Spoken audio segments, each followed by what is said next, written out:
So schooling was, we were lucky. So again, because we lived on Clement Road, we had a primary school, Waterloo Road Primary School, literally end of the road onto Edgbaston, up the top, and it was just there. So I went to Waterloo Road Primary School. And again, that was from people from all over. Same people on my street, the guys on the bottom of the street, from across the road, around the corner, 2 streets around. It was again, that community school at Waterloo Road Primary School.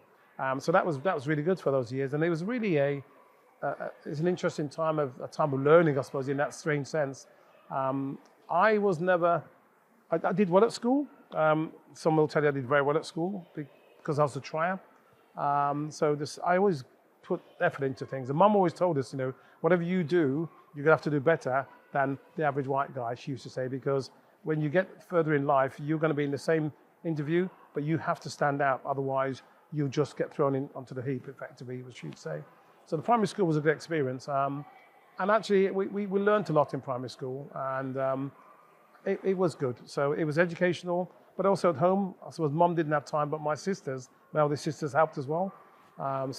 Schooling at that time was like anything else. You played hard, went to the park after school, went down your back alleys. We used to have back alleys back in the days, back of the houses. You played down there with the neighbours' kids.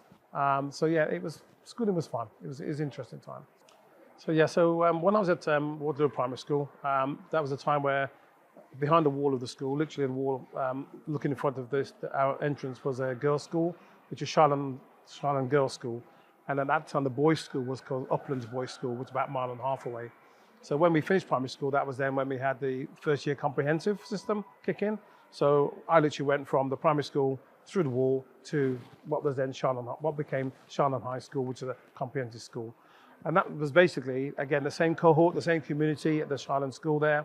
But we then split lessons between the Charlton High upper part where we were, and then we'd have to travel some science lessons to the other school. So you commuted between the two schools for different lessons at a time. And again, we did our O levels, and I did all right. I was actually moved up a year. So I was moved up a year because apparently I was doing really well. But it's an interesting one because I never remember that part of my history, which is strange now. It sounds strange. But it's my good buddy Don Subban, when he met my now wife years ago, we were talking, and he talked about this, and I remember sitting there, "What are you on about, mate?" He said, "Do you remember you got moved up a year in school, mate?"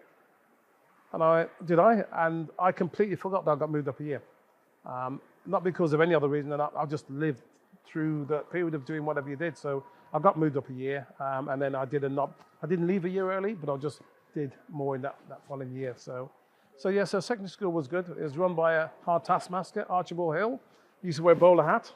And Archie was on parade, then that was it. Nothing. He was a scary man, but also a very fair man. So secondary school was fun. And then I went from there to sixth form college. So locally we had, it was West Medic College. But a few of us, about 3 or 4 of us, decided, I didn't want to go locally. I wanted to do something different. So we decided to go to Riley Regis College,